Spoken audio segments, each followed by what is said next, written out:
It is the Anfield Wrap, and this season we are delighted to be partnering with Green King Sport. For them and us, football is more than a game. Green King Sport venues are showing every single Liverpool fixture that's televised across the 23-24 season. Time moves on, you get confused, and there are more than 900 sports pubs across the UK, so it doesn't matter where you're based, you can catch every minute of the action. And as you know, at the Anfield Wrap, we very much do think that the best way to watch football is with other humans. Only 3,000 of us can clamber the stairs at St James's Park, so if you want to watch it with friends, the next best place may well be a Green King pub. Thank you very much to them for partnering with us. In front of me, I've got Josh Sexton, I've got Mo Stewart, and I've got Stu Wright to talk predominantly about Liverpool 3, Bournemouth 1. Marios Mantos is joining me to talk about his book, The Social One. That is to come. We will talk about the song with reference to the manager, and we will talk about transfers, but we will start off with Liverpool 3, Bournemouth 1. I want the start, Stu, to be the start in the context of the starts, to be something we come on to. So I'm just going to park that for a second. I want to start in terms of accentuating the positive of the game, is that Liverpool create a lot of chances and create a lot of chances to create better chances against quite a good side. It's a sheer weight of attack and talent point. I think they can do better again with better decision making, but nonetheless, they really do create themselves a lot of opportunities. They do, and I don't think there's any surprises really. I think everyone going into the season was thinking, we look great going forward. We've got a plethora of players there who are going to create chances, loads who are going to bag. But we've got a team set up which is prone to the occasional brain fart at the back, and I think that's what we saw in 95 minutes.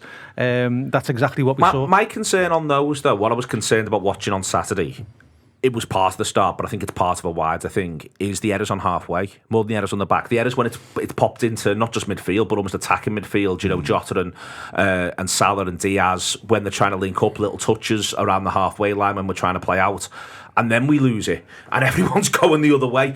I actually think Van Dijk plays really well over the course of the game. But that's what's concerning me, is that bit there, almost that strip, especially in that first 25 minutes. Yeah, I noticed that in pre-season, particularly at the game against the German team at Preston's ground. I noticed that between the halfway line and their box, we aren't half loose with the ball. We're really, really loose with the ball, and we're not the team that we once were yet at regaining possession rapidly, and we are in danger of being carved wide open with one straight ball. Often is the case, or a switch of play. So I think the fact that we see McAllister playing where he is doesn't help. I think once you get him into a more attacking position within that midfield, I think we're going to keep hold of the ball better. I think we're going to use it. I think we're going to recycle it better than what we're doing at the moment. But it all just feels a little bit all or nothing when it doesn't have to be in those moments. We can just work the move, work the opening. Facts don't care about Stu's feelings, Josh.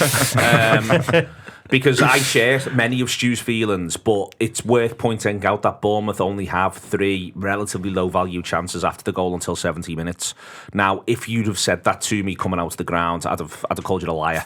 I've been checking stuff, as mad as it is, but that's the truth of it. And this is the oddness of this Liverpool side at the moment. That at times you look at highlights afterwards, you look at the stats stuff afterwards, and you're like, I'm sure it was worse than that. Yeah. And then the truth of it is that it isn't quite, but that's the tightrope it feels like they walk. Yeah, it feels like it's indicative of the doubt that has crept back into us as a supporter base as well, and that is something that is evident in the team. You've said we'll sort of talk about the starts later on, but it feels like there is a serious sort of level of doubt and almost easy discouragement within the team. And Klopp was talking about last week about Liverpool, rushing to do things against Chelsea, and that rush was what was seeing Liverpool lose too much of the ball. He sort of scoffed at the percentage of possession that Liverpool had against Chelsea in his press conference before Bournemouth.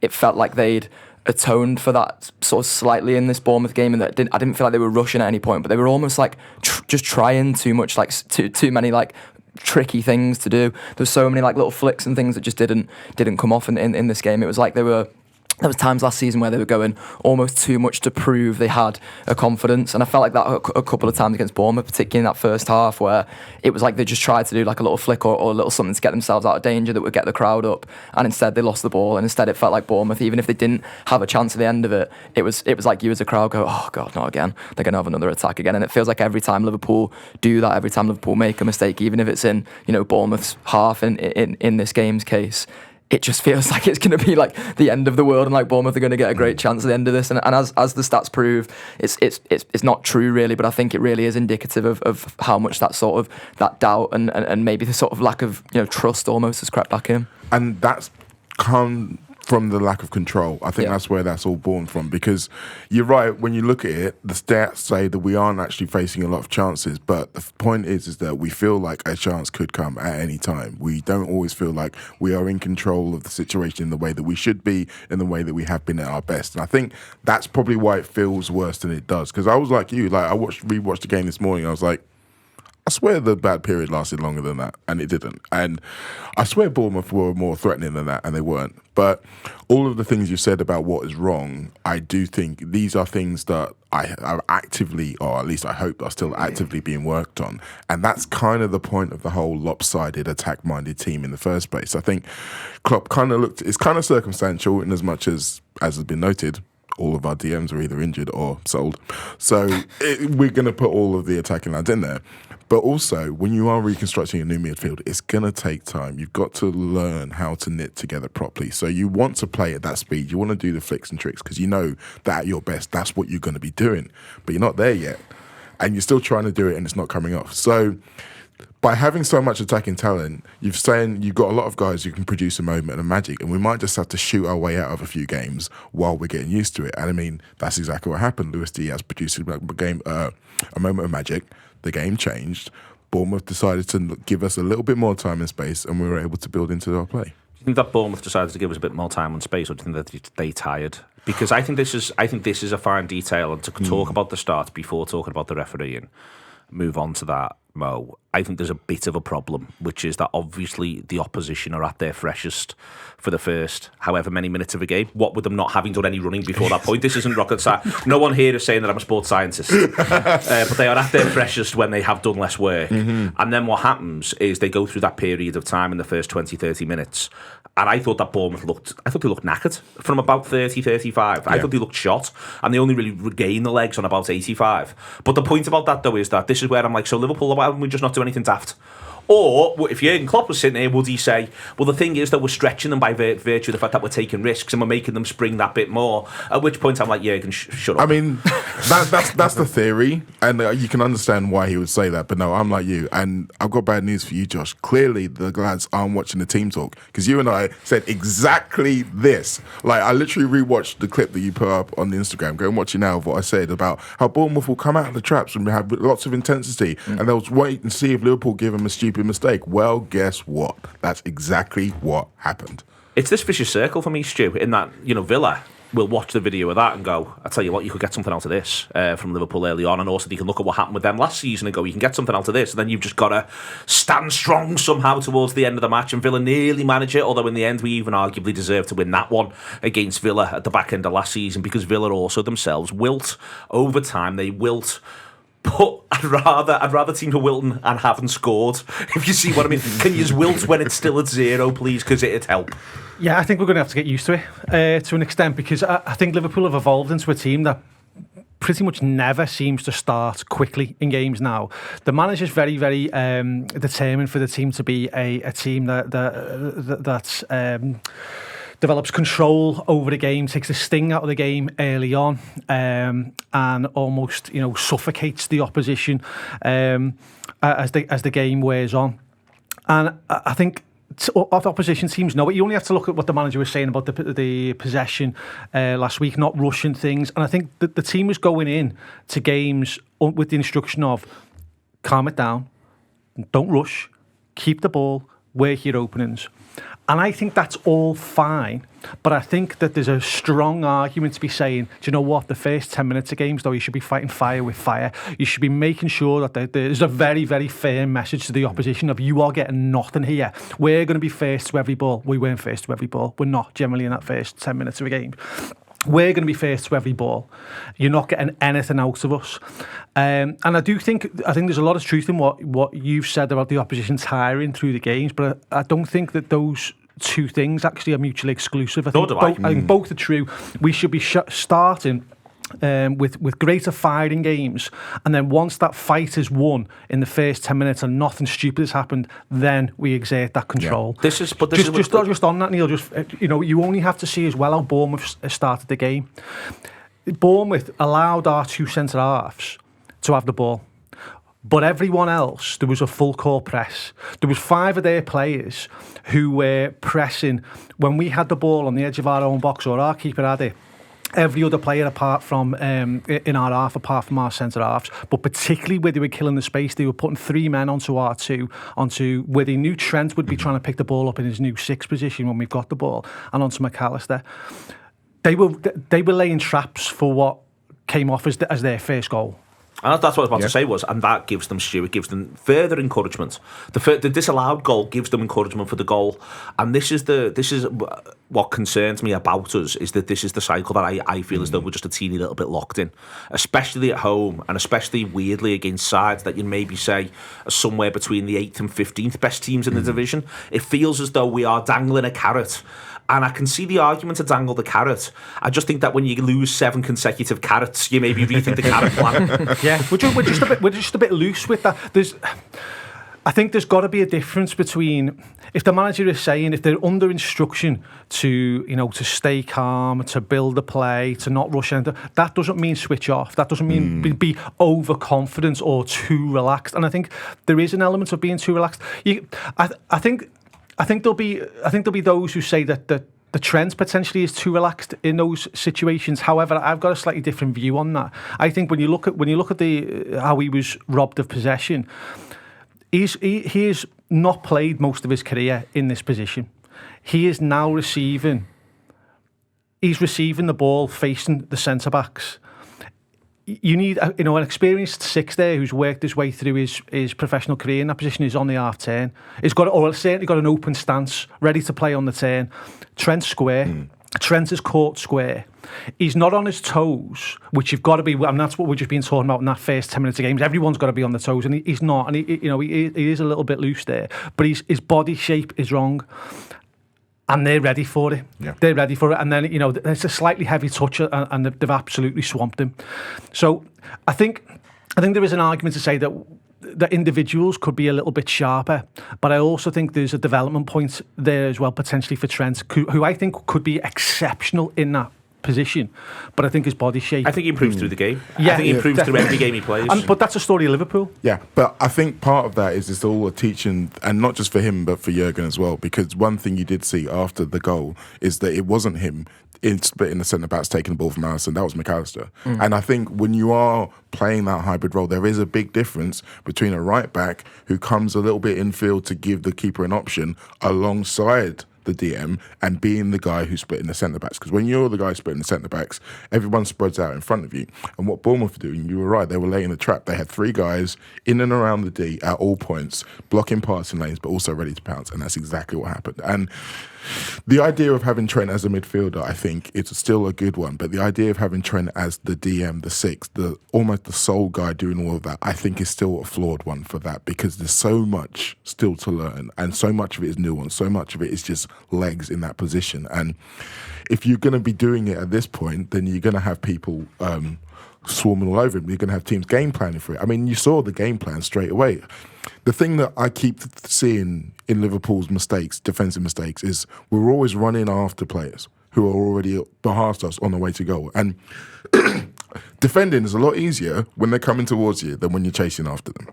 And you saw that with the first goal. Robertson gets back. He makes the tackle, but because he's chasing back, the tackle goes to the guy behind him who just comes in and slams it. And it's just so much harder to get control of the situation, get control of your body when you're chasing after than when you've got it in front of you to play out in front. And Bournemouth were really good at working out how to get us chasing back. They had us chasing back to our own goal inside the first minute. Inside the first minute. And we were talking before about intent and about the difference between playing calm and growing into the game and fighting fire with fire. And even talking about the teams in the middle ranks who maybe you don't necessarily think are as much of a threat or you believe you should beat. That's the difference. That's where you have to be able to say, okay, we're going to be calm and controlled, but we're not going to give any gaps away. Man City aren't chasing back to their own goal inside the first minute. What's odd about this, though, Josh, is that the sending off, we'll come on to it in a second in terms of the referee's decision, but it changes things massively. And I was worried that allows a reset for Bournemouth and they start doing the things that Mo suggests. And they're nowhere near us. They're nowhere near being able to do that. So that's the odd thing about this team, in that because the vulnerabilities come early and often, it does feel like they feel so prominent. And then at exact a moment where I thought, oh God, we may end up chasing our own tails here and falling backwards, we actually go up the other end, completely control the game, dominate possession, dominate territory and score a goal. And I'm like, lads, something just doesn't quite stack up even here in amongst all of this. And that's still the oddness of this side. I mean, they show so much sense and character for the 10 minutes after sending off. Yeah, it is really strange. Like I remember saying so many times last season that this Liverpool side, and I felt it, this season in the Chelsea game in particular, it was so prevalent that this Liverpool side is just too easily discouraged. But the sort of flip side of that is, at Anfield in particular, they're so easily encouraged as well. And we as a crowd are like, no one in the ground on Saturday really, maybe a couple of debates on the cop and things like that, but no one truly thought that was a red card. Everyone was a bit like, that's not it. And then when everyone's looking at the videos on their phone, you can quite clearly see it's not a red card. And suddenly we've all got our backs up then, because we're like, well, no, this is now an injustice. Like, if we go on to lose the game, we're not having this. And the players sort of give you that vibe as well. I saw Sabosai's interview after the game where he was saying, when a teammate gets sent off, you almost put your arms around each other as a team and say, we're gonna do this, almost for the player that's been sent off now, which I really sort of like that sentiment, because it is that idea of, we're not just gonna take this lying down, and if the decision is as bad as that one is, I think that even increases further that sort of feeling of injustice. And I really felt that in the ground. I felt like Liverpool's best spell of the game was with 10 men after the sending off, which is mad really, because as I say, this is the Liverpool side that's sort of too easily discouraged in moments, that's lacking so much control. But then they're giving themselves, they almost give themselves these reset points of like, no, now is when we really ramp our mentality up. The referee and Stu, there's a big push for more respect this season. It was part of the whole FA's thing over the course of the summer. I genuinely don't think we're refereed in good faith at Anfield. I said it last season. I was hoping there might have been some degree of a reset. Now, I want to be really clear about this. He gives us a penalty that's innocuous. He could easily not give it, and I've seen us not get that on a regular basis, especially where Salah's concerned. I can argue he could send Alisson in the early part there. I think Konate's clever as he's running back, but I would always point out that the thing that's always forgotten when a keeper comes out is there isn't another keeper after that point. So I want to be clear about this. This isn't me saying, the referees, they all hate us, etc., etc. But I think there's a thing where certain things are viewed at Anfield in a different light. I think I'm very rarely vexed about the refereeing away from home. I was one of the people who actually thought that Taylor had a good game last weekend at Chelsea. I understand why other people didn't, and it felt hard lines with the penalty. But I just don't feel as though it's good. As I say, I just keep saying the same thing. I just don't think we're refereed in good faith at Anfield. I think there's always a referee who's about to show that he's prepared to stick it to Anfield. And maybe I'm just completely wrong, but that's what it looks like. No, it's really difficult to make a case against you, really. But if I'm trying to be objective and almost remove Liverpool and Anfield, if you like, from the equation, which is really hard to do when Paul Tierney, who's on VAR, is absolutely anywhere near our ground or any game that we're playing in. But if I try and take us out of the equation, I was having a bit of a think about this over the weekend with the respect call. And I saw, when I got home, someone sent to me, what's this fella who's now, the ex-referee who's now on Sky? Dean, yeah. I saw a clip of him justifying the decision. He's got it in slow motion there, and he's saying, I can see why he's done it, yeah, fair decision, it's a red card. And he's the only man on the planet, by the way, who I've heard say that it is a red card. And I think it's really, really hard for, cries of greater respect to be taken seriously when referees are so unaccountable, so aloof They come across so aloof, and then they just back the mates no matter what. That's what it comes across like. Even within VAR, we saw within the first years of that how reluctant VAR were and still are, as we saw on Saturday, to make the referee go and have another look at things, to challenge the referee on the on-field referee's decision. I think the only way the greater respect is going to come from referees is when the time comes, if it ever does come, that they are able to be interviewed after games and take a human approach and say, I got that one wrong. I'm human, and I think people will accept that. I do think people will accept that. Personally, if referee makes a mistake, we're all human, and even VAR until it becomes run by AI, which I'm more and more getting on board with, to be quite honest with.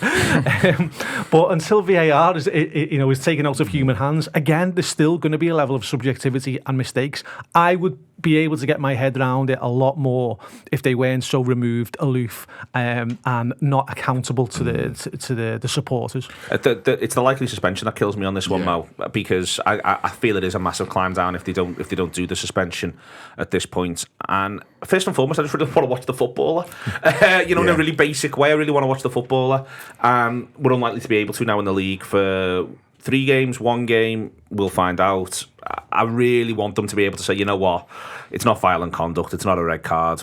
You were punished during the game. If you want to say it's an orange, you copped for it and you managed to win the game. We all move on. As Stu says, though, I just don't feel as though anyone can find that backtrack. No, because the other thing that we have to factor in is not just the Anfield factor, it's the fact of where we are in the season, i.e. at the beginning of it. And we've all seen it year in, year out, where there's a new directive and it's enforced very strictly early on to try and send a message, and then they kind of walk it back. So there's going to be opportunities, there's going to be games next weekend, the weekend after, where there's a tackle exactly the same as that isn't even given a yellow card. And people are going to be like, why was that one and why was that one? Because they're trying to set the standard now. And that's how it moves forward. That's when you look back at Premier League games from 10 years ago and you see decisions that aren't given and you know that they'd be given now, there isn't one massive sea change. It's just little incremental bits where it moves and it moves and it moves. And these are the kind of things where it moves along.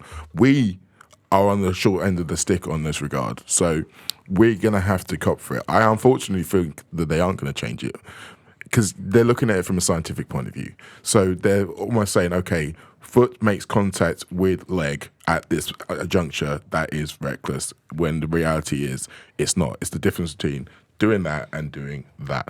And that's why it's a scientific and not a football decision, if you want to call it that. And because that's where the subjective element comes in, I don't think we're ever fully going to square that circle. The other part of it that drove me mad is part of the reason why he's a teeny bit late is he has to run around the referee. He has to run around the referee, which is one of the reasons why he's a teeny bit late. Okay. Individual performances, work to do a couple of them, Josh. Dominic Szoboszlai was just the absolute business. It was such a way to announce yourself to an Anfield crowd. I thought he looked great at Stamford Bridge, but it is always a little bit different seeing a player in person, and I think he is the sort of footballer that will come on in person. I think he's also the sort of footballer that will come on for playing for Liverpool Football Club. Yeah, I have to admit I was already wrong about Dominic Szoboszlai, and not in a way that I thought he was going to be crap for Liverpool. I basically thought he was going to have sort of a similar first season to Darwin Núñez in that they come with that same sort of explosiveness, don't they? He's Dominic Szoboszlai, all the highlights you see is, sprints away from people, running into a press, it's free kicks and long shots and all these kinds of things. And I think sometimes those explosive players, they're the ones who do your head in the most. And actually what I've seen from him in the first two games of the season in particular, not so much in pre-season. Pre-season probably gave me evidence that thought, oh yeah, he's going to be really hit and miss, this lad. Actually, he just looks like he's got so much purpose, so much solidity to his game, and I think you see that at the weekend, and all the sort of stats kicking around about his progressive carries. He was talking. I keep referencing his interview after the game because I loved it. To be honest, he was talking about when he had to get withdrawn to the 6, and the manager's shouting at him because he sort of forgets he can't go forward as much at times. He feels like he's got so much sort of sense and intelligence to his game, and I really do think you see that at the weekend. He makes everything good happen in a Liverpool sense, and that's what I thought McAllister would be in it, and to a degree it is what McAllister's been so far as well. So the both of them are such exciting signings, and I'm so happy to have been wrong, because I think I expect him to sort of introduce himself to this season with a moment. And I remember saying to you, it'll be about March, he'll score a goal against someone at home that will keep us in the title race. I had this big idea in my head. he's already given us that game in that moment, and it's the second game of the season at Anfield. He's already sort of had his coming out party now, and I'm so excited to see where he can take it for the rest of the season. I think there's something about him, because I remember watching him at Leipzig, and I, like you, Josh, there were times when it wouldn't come off for him and he's kind of like in and out. But when he was good, he was so good. He just reminds me a little bit of Sadio in terms of when he just came to the crest of the wave. And when we first got Sadio, all the Southampton fans were saying, yeah, he's good when he's good, but he's not always good. And then Sadio was like, nah, I hear what you're saying. I'm ready to move on now. And that purpose you mentioned, that's like, no, this is what Dominic Szoboszlai is going to represent from here on in. And I feel like he's attacked his Liverpool career like that. And I'm here for it. Isn't it great when you sign a player and you get to see him play and you're just like, oh, we've got one here. We've got one here. He is brilliant. He's absolutely mustard. I mean, it's a short sample size so far, but Christ, he is brilliant. Absolutely. Do you think part of what helps him is, this idea of, because I think that we're about 3 weeks away from sides needing a Szoboszlai plan. And the point about that at the minute is that teams have got a Trent plan, and they want to have a Salah plan, and they quite like to have a Jota plan, like a Diaz plan. And I think part of what happens there on Saturday is that Bournemouth just haven't got enough plans, or you can't have plans for everyone. And suddenly, here he is. And I just think that helps him massively, Stu, because I think he's going to make teams go, we need to sort him out, at which point then there's more space for others. No, I hear what you're saying, but some players come along and they've got everything in terms of physically as well. I mean, he's an absolute unit.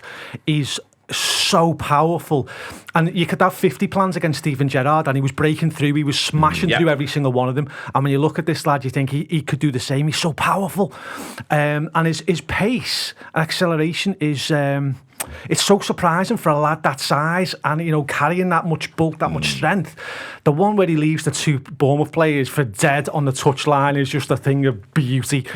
Somebody just ran into Diaz. Diaz was like, lad. Honestly, I think he's my new favourite player. I want to give him one of those Chelsea 10-year contracts already. I'm so excited to see where he's gone. But he's 22. Yeah. Oh, dear Lord. We're going to have fun with him. Brilliant. Different, Diogo Jota, Mo. He grew into the game and then he became its defining force. And if you'd have said to me after 30 minutes, Diogo Jota is going to become this game's defining force, I'd have said, are you absolutely kidding me?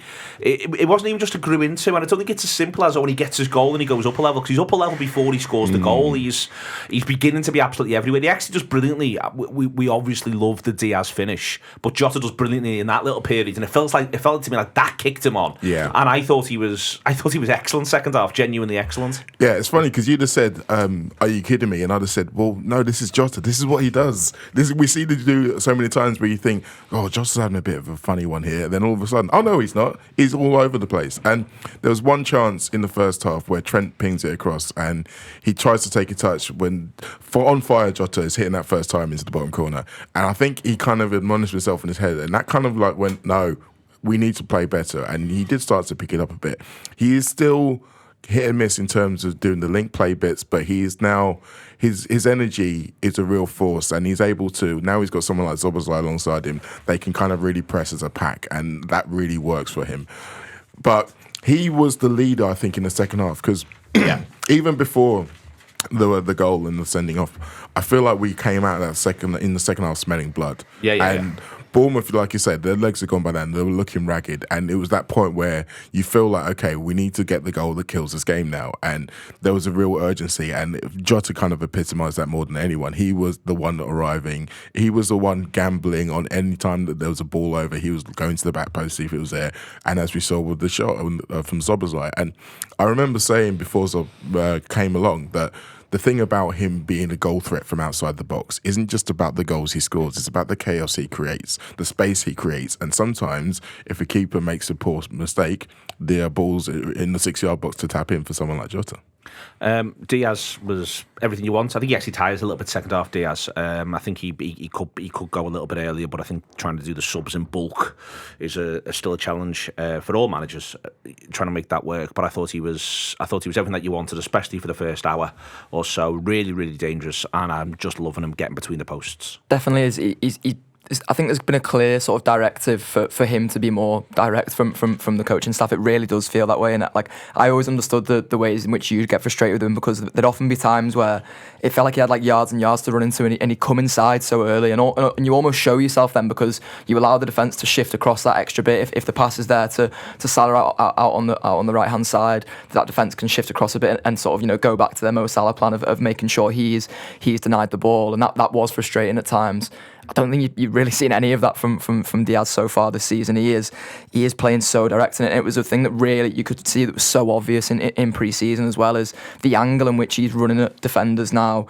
He's going to cause so many more problems for defenders this season. He's going to score so many more goals this season, and I'm pleased with the way that he takes that goal at the weekend, because I think that's exactly what Diaz can be. In that, I think he's got all the sort of explosiveness in the world, but he's really, really intelligent football as well, and that's a really intelligent finish, because the deflection comes, he has to adjust his body to where he's receiving the ball, and then he almost has to adjust it again in midair, because he's like, oh, this ball's come up in a really weird way here, I'm going to have to kick it a bit quicker, basically, and you sort of see that he's almost like leaning back, and then he just swipes his foot through the ball. And the keeper's got absolutely no chance. None of the defenders got absolutely no chance.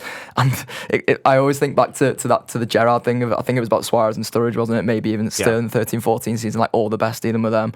Like if you're making Mo Salah plans, if you're making Diogo Jota plans, all the best with your Luis Diaz plan as well. There's on the intelligence point, Stu, I actually thought it's amongst the best games I've seen him and Robertson have together. I thought Robertson was really good. I think for the second consecutive game, other people don't.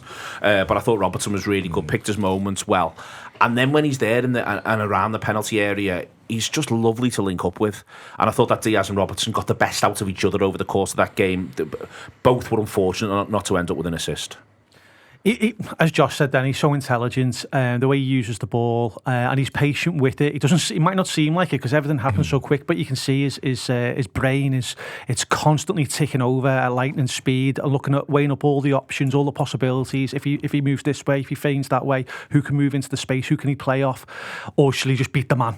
And I love it when he beats a man. I think I'm a big fan and big advocate of players beating men, because I'm old school in terms of I always think that opens up space for others as soon as you take a man out the game. But I do want more. I want more defensively from him. And this is not to say that he doesn't work hard. I think he works extremely hard.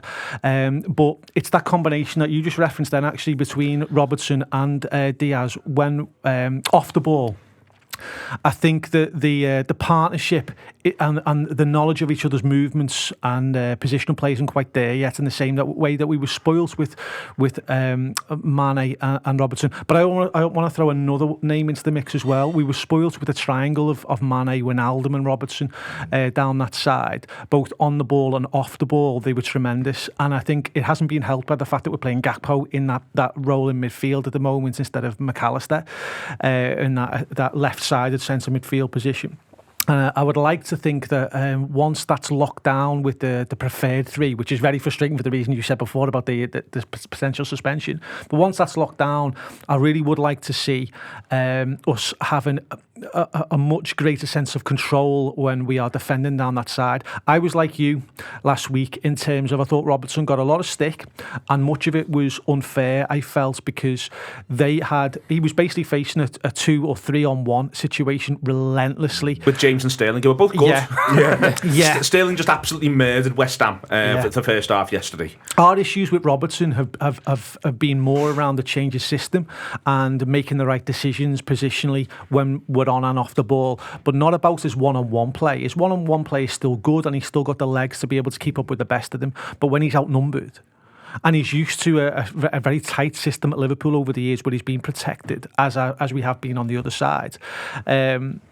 Once that's removed, then I think it's very difficult, and I think that's just that's a position on the pitch, an area on the field that I would like to see us grow and develop as the games wear on. I feel really sorry for him, because essentially this whole change of system was foisted upon him. He didn't have a say in the matter, and the point of it is that when he's at his best, when he's a third centre-back, part of the defensive line, he's not able to do the Robbo things that he does so well. But he's like, look, guys, I can do these things really well. Can't you see? These things that was such a big part of all of our success not long ago. Because obviously we talk about the influence of Trent, but Robbo's influence in terms of attacking is kind of underrated still, I think. Yeah. And so we're all talking about the fact, oh, well, it's a problem now. And that's the problem for Robbo is that him underlapping Diaz into the 6-yard box is great. But because of the way we've got this system, it's also a problem because it's the kind of thing that other teams are trying to game plan for. So when he's there, we need you to do this and go. And that's why you get overloads. So I think the problem isn't really with what he's doing. I think it's with how we square what everyone else is doing. And I think Stu's right. In terms of having Mac alongside him in there, I think it's probably going to help fortifying that. I do think he's doing a better job of learning when to go and when to stay. I think that's something that will build as well. But yeah, I feel sorry for him because he's still a great attacking force, and I don't think that he should be forced to give that up just because of what the system we're playing decrees. I think we're going to spend the season saying, I tell you what, Stu, Van Dijk's playing well. Without anyone ever sort of, I thought he was excellent. I think it's his second consecutive game of being excellent. I thought he defended the halfway line really, really well. I thought Van Dijk was really good. I do as well. I think he looks far more like his old self. I think he's making better decisions. I think when he's looking after his own game in particular, I think he looks really, really strong. I think part of the issue that we were just discussing about Robertson, I actually felt last week part of the issue though was our defensive line was so deep. When we were away from home, when we're up against it, I think there has become a greater tendency for us to drop, and you can see the manager last year was going bananas about it, and all it's doing is opening the space between the midfield, those half spaces which Reece James and Sterling were able to take advantage of. Those spaces wouldn't be there if we were braver and we pushed out, and that's his job. He's the captain of the team. He's certainly the leader of that line, and I'd like to see us when we're away from home and when we are in those moments up against it.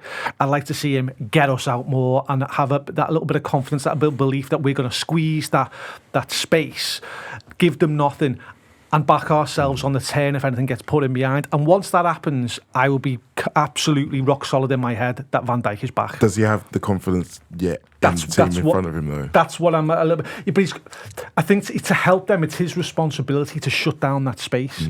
I think when he's nervous about those in front of him and makes that decision, or is just erring on that side of caution, I think it's accentuating the problem. And I think that's part of the issue that Robertson was so exposed last week. Doesn't happen if we kill that space. So let's back ourselves and let's get 5 to 10 yards further up the pitch. Endo makes me laugh. Made me laugh massively. He won a tackle and bombed on. I was like, lad, we're all right for that. You just sit in. Don't get carried away with being at Anfield. Seems sound enough given everything. We'll talk about recruitment in a minute or two. I've got a mild worry he can't necessarily turn round, but then I'm worried about that with most footballers.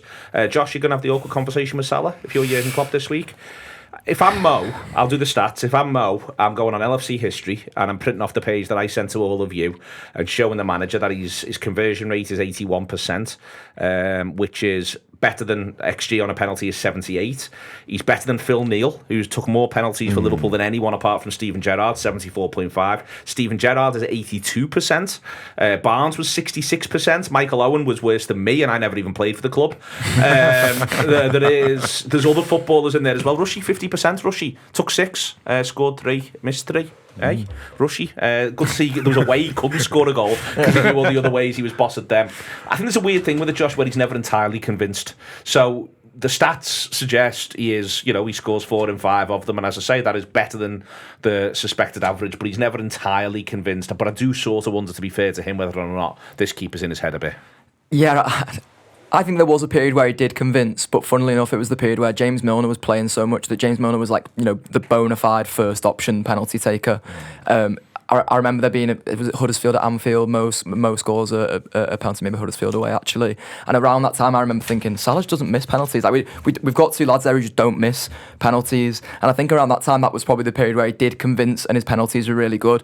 And almost the more he's taken them, I wonder whether he's getting in his own head a little bit. I mean, we constantly wonder that with Salah, don't we? And I wonder whether actually for me, it's not the awkward conversation. It's the manager just needs to light a bit of a fire under him. And I almost don't know how you do that with Salah, because there feels like there's about a million things where you go, there's a light a fire under Salah, this will do this, and it's quite strange really, sometimes the things that light a fire under him and sometimes the things that don't, sometimes things he just lets happen and lets go.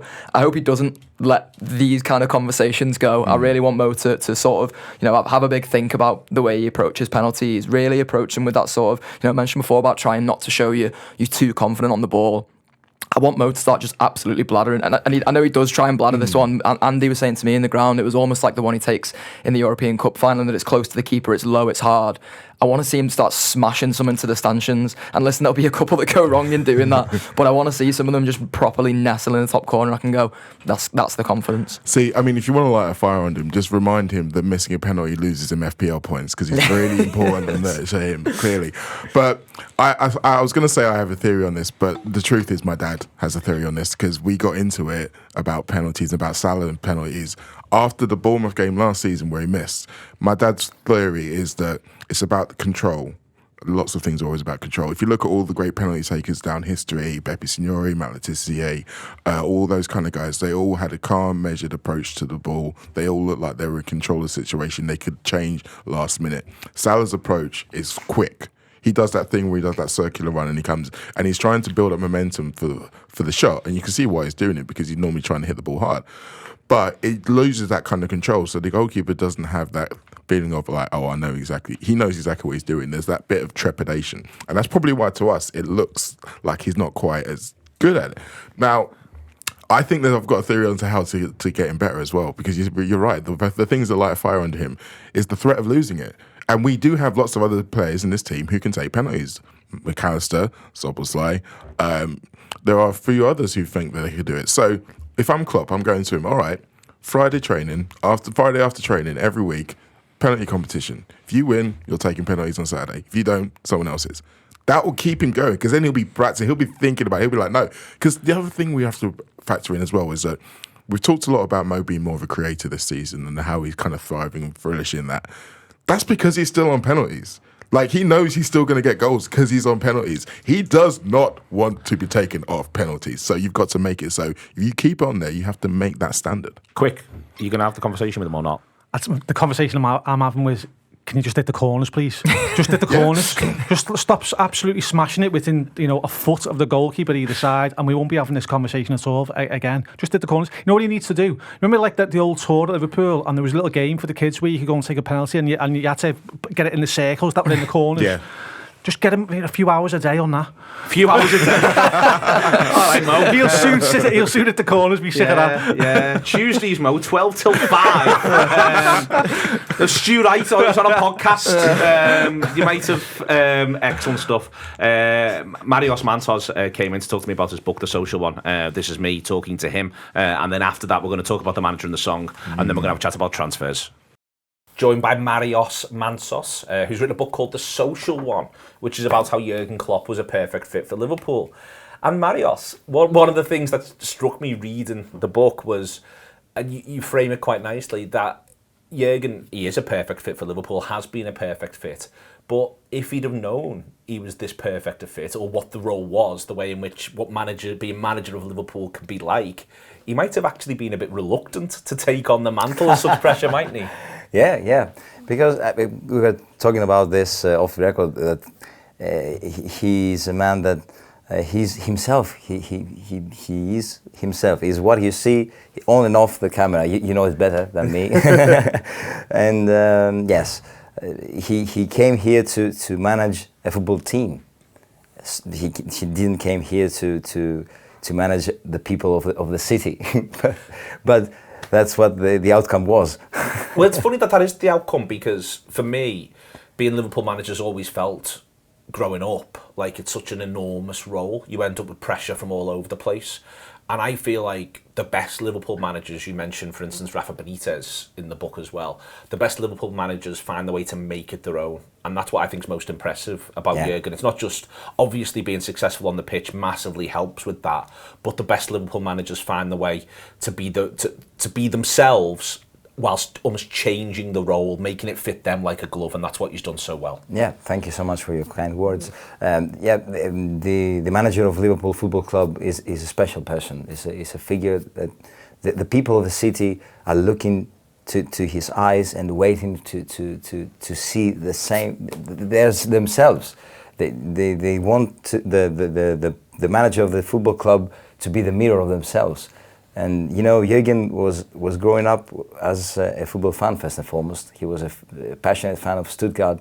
Yeah. So he knows very well how it is to be a fan and what the fan wants. Passion, true love for football, true love for the club. So, but also, as you put in the book, also honesty. Like that feels like an important thing to Liverpool. You make that argument within the book that, you know, using the words of other people who've spoken about it as well, that they say that honesty becomes, you know, one of the most important things for people in Liverpool. They want someone who will be themselves, tell it like it is, doesn't sugar anything, just is very direct, and Jurgen's honesty, I think, shines through in everything that he does. Yeah, of course. An example I remember from the book about honesty is the Adam Lallana example, when he was informed by Jurgen that next season he would not have the role that he used to have. So he talked to Adam and said to him, if you want to go, you can go. And right after that chat, Adam Lallana equalized against Manchester United at the Old Trafford. So that was the psychology part of the thing. It was a sad part for Adam, but he was really happy and really blessed for the honesty of Jurgen. And that was what he gave him the psychology to lift up. When you write in the book, what strikes me as interesting is you're obviously using a lot of political language.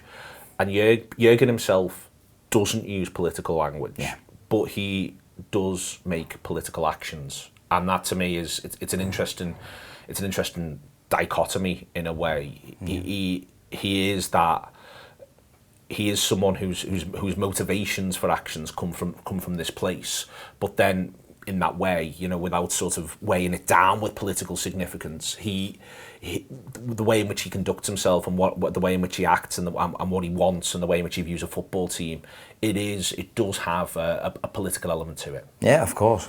And I call him a socialist, but he never calls himself a socialist. He does say he's left of centre, but he has said that. So yes, but you know, there's a kind of socio-political analysis in the book about Jurgen, and that's the comparison with Bill Shankly.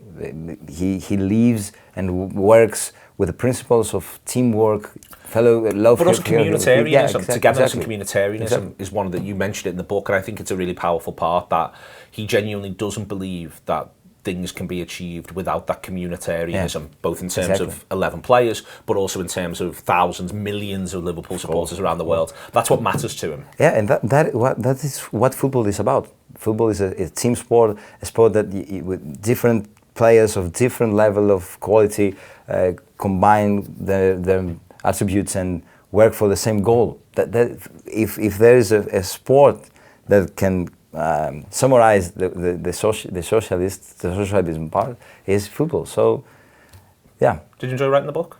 Yeah, I learned a lot more writing the book about what I knew before. I knew less before, and it was a quite exceptional and interesting process of writing the book. So yes, I wrote it to Greek, and it was published in Greek in 2020. So from 2023 is in English. But you've added some stuff in English since the 2020 version. You've updated a little bit. A little bit. There's just things that Sadio Mane have left, Gini Wijnaldum have left. Here comes Darwin Núñez and COVID, of course, and some things that Jurgen have said, but not a lot, because it was. That's the power of this book, is that it's not for now, it's forever. Yep. Because the things that I wrote here are not affected by how the team is going. Yep. Okay, it is excellent. It's called The Social One. It is now in English, and it is worth reading. You can get it from all the places you get books from. It is published by Pitch Publishing, so you could go direct to them. There are many other different places to buy books, but thank you very much indeed. The English inside is much better than mine. Yours is fine. Get off your own back. It is The Social One. It's a pleasure to speak to Marius. He's having a lovely weekend in Liverpool, by the way. Gets to do a book signing, wanders around the place, has a great time on the tour. What a week he's having. What a week we all are. The Social One. Check it out. Thank you very much to Marios for coming in. Let's move forward. If you want to download anything from the Anfield Wrap, you can use the app. We're now also on Patreon. That exists as well. There is no difference between what's on Patreon and what's on the app. I feel as though we'll have to say this 100 times, but it is, I promise you, true. There is no difference between what's on Patreon and what's on the app. So if you've got the app and you've downloaded and you're into everything, brilliant, thank you. The Patreon thing's just for people who prefer to use Patreon, and you can also subscribe through the website. It's the same with YouTube, by the way, because I get asked that question a lot. YouTube and the video offering are exactly the same. Yeah, you get all the videos on YouTube. That's it. If you want to use YouTube for your videos, it's there, it's available, but you don't get any of the audio stuff. That's the way in which it works on that one. There's Patreon, there is the app, there is the YouTube, there is also a free trial for a week on Patreon. That's the one thing that is different. If you do sign up through Patreon, you can have a free trial for a week. But apart from that, it is all the same stuff, I promise. I might actually take one or two things off Patreon for a laugh every now and again and see if anyone's paying attention. I'm not going to do that. I'm sorry I said that out loud. I'm not going to do that. Heaton's livid with me. Absolutely livid with me. I'm surprised he didn't throw something at me at that point. We're going to talk about the manager and the song. He gets to have his view, Josh, and he wants to conduct everyone. My general view on songs is I often can't be bothered. I like Cauldron of Noise. He gets to have his view a little bit, and he's obviously a teeny little bit self-conscious, not least because I sort of feel a bit like he's probably his harshest judge of himself, and I think he also wants everyone to be behind the players, be behind the team. But, you know, he's made his point, but people are going to sing what they're going to sing. Yeah, I almost think around this, and I used to think it as well. And listen, there's ways in which you can use these things to motivate people. Like, we all loved that he effectively said to the players, I'm presuming it was him who said it anyway, like, you can't touch the Anfield sign until you've won something. It seemed like that was the sort of almost the rule that came from him and then spread throughout the team. And I quite like that, because it meant that, you know, when they did, we all got to buzz off the moment that they won the trophies and they got to touch the sign and all those kinds of things. But he always said that about his old songs as well, didn't he? He was always like, oh, don't sing until I've basically won something. And then when we did, that was also a nice moment. But now I'm almost like, just chill out a bit, Jurgen, because it's like you say, like, us singing about Jurgen is contributing to the atmosphere. And yes, he might sort of look around and be like, oh, why are you not making a song for Big Dom yet? Or why have you not made a song for McAllister that you want to sort of sing in the ground yet? And sort of support the players more in that way. But we're just supporting the team, and Jurgen is a part of the team, and he sort of just needs to accept that and just get over it a little bit, I think. My thing on the team part, Stu, Gutman hates the song, by the way. I've been having murder with him about it for about 12 months. But my point of Gutman's been, it is the only song we have which mentions winning the league in 2020. Yeah. We haven't got another song that mentions winning our first league in 30 years. And the reason why is because of COVID. That if COVID doesn't happen, we would end up with about 5, and we would have got to have a season where we go to Goodison and we go to Old Trafford and we sing songs about the fact that we're champions, we won the league, we won it better than anyone else. And I'm not like the song in general. I always have a mixed view on the songs, but the reason why I always like it is at some point I'll go, oh yeah, we won the league. And if it does it help Jurgen if he thinks of it about that? It's literally our only one that mentions winning the league, genuinely. So there was a Mane one that mentioned winning the European Cup, and that comes up at different times, and we've won it in Madrid and all that sort of stuff in there. But it's our only one that mentions winning the league, and I'm a bit like, well, you know, unless someone wants to come up with another one, and I don't see how that happens now. It's this or nothing, where we talk about the fact that we won the league. It was great winning the league. I want to win another one, don't get me wrong. But this is it. This is our one where we talk about winning the league. There's no others. Yeah, I think he needs to relax about it.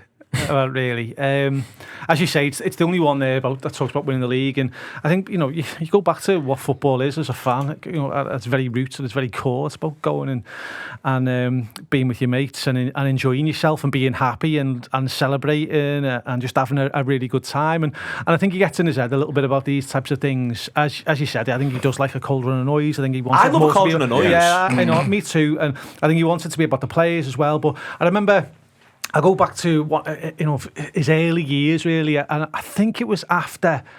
Was it after the Arsenal game where Mane scored on his debut? It was certainly early days where we'd had a 2 or 3 situations where players had ran to him, and like we conceded. Then afterwards, you know, we conceded a goal or two, and he made a point in the press conference where he said, like, I've told the players that they can't do it now.